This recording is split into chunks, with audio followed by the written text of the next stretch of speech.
Right guys, kita lanjut lagi part 2 mengenai pernikahan dengan bule. Okay, so jadi yang aku mau sampaikan di sini di part 2 ini adalah gimana sih caranya jika kita mau menikah dengan bule dan menetap di negara si suami. Jadi tapi itu lebih ke visa sih sebenarnya. Oke, so intinya adalah yang harus kita lakukan adalah fiancé visa dulu, apply fiancé visa, which is dari negara kita. Lalu persyaratannya itu sangatlah ribet. Jadi kita harus proof bahwa hubungan kita sudah berjalan lebih dari 2,5 tahun. Contohnya kita harus proof conversation, chat, by chat, terus foto, terus kita pernah traveling berdua kemana, seperti itu. Pokoknya intinya adalah mereka ingin lihat apakah ini genuine relationship atau bukan. Karena banyak orang Asia, kebanyakan, disclaimer tidak semua, kebanyakan orang Asia itu menikah dengan pasangan bule dan ikut ke negaranya si sang suami hanya karena pengen tinggal di luar negeri. Jadi seperti bahasa simpelnya mungkin kawin kontrak kali ya. Jadi kalau di sini disebut itu Thai bride. Jadi itu kenapa pihak embassy harus memastikan bahwa hubungan ini benar-benar genuine. Jadi itulah yang kami lakukan waktu itu awal-awal sebelum menikah, habis tunangan, apply fiancé visa, lalu kita harus membuktikan beberapa requirements yang baru yang bisa di-approve oleh pihak embassy dan imigrasi. Jadi gitu.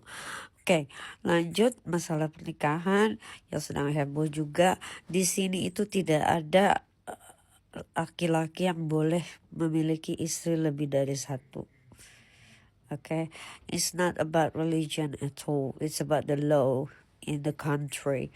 Okay, jadi kalau merasa sudah tidak cocok lagi, ada dua pilihan, separation or divorcement.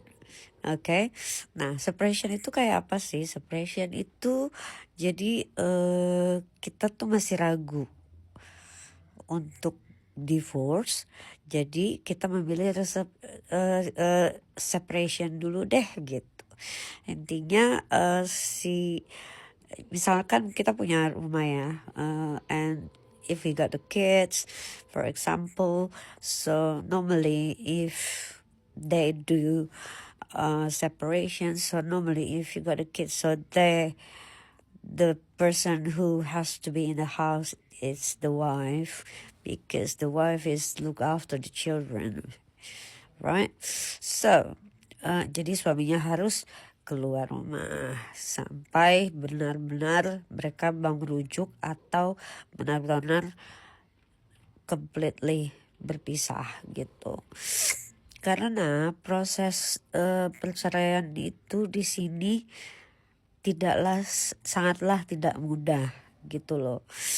Banyak banget requirementnya, banyak banget yang harus kita prove, apalagi kalau kita tidak ada prenup pada saat sebelum menikah.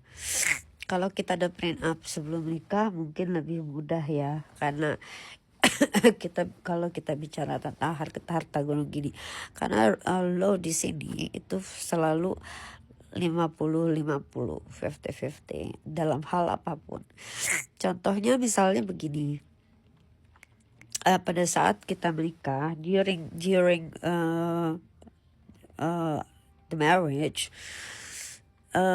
semua income, semua hutang, atau misalkan kita dapat warisan dari orang tua atau dari kakek nenek, itu pada saat kita proses perceraian di dalam persidangan itu kita harus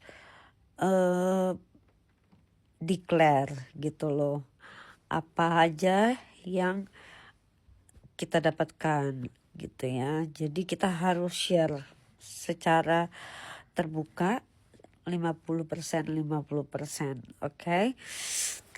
Lalu makanya banyak orang yang lebih memilih separation dulu karena proses divorcement itu tidaklah mudah gitu loh. Apalagi terus kan ada sampai ke pension money, sampai ke banyak hal deh gitu loh. Pokoknya hutang pun harus kita share gitu loh. Jadi mereka nanti di dalam persidangan akan hitung berapa banyak income, berapa banyak warisan, berapa banyak tabungan, berapa banyak hutang. Nah, nanti setelah mereka ketemu nilainya in total baru di-share. Biasanya seperti itu.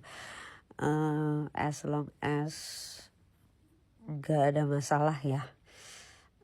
Seperti misalnya misal salah satu dari kita ada masalah mental atau dan sebagainya, itu lain lagi ceritanya, lebih panjang lagi prosesnya dan banyak lagi yang harus di-prove terutama dari pihak dokter dan sebagainya. Jadi seperti itu guys. Nah jadi menurut aku sangatlah lebih much better if we're talking about marriage life with bule ya, karena lebih fair gitu loh dibandingkan di Indonesia yang always based on religion. Karena ya seperti itu ya, seperti yang terjadi pada salah satu selebriti, aku rasa itu sangatlah tidak fair. Tapi aku nggak mau menjudge karena I have no rights to judge people, okay? Jadi ya seperti itu penjelasan yang kedua. Selanjutnya nanti tidak ada lagi part untuk bicara mengenai marriage life, tapi another part, another session or another videos of me is gonna be talk about the visa. Okay, bye bye. Semoga ini bermanfaat buat para kalian yang ingin menikah atau berniat menikah dengan pasangan dari luar Indonesia. Okay, so segitu aja. Next video gonna be visa stuff. Okay, bye bye. Good night.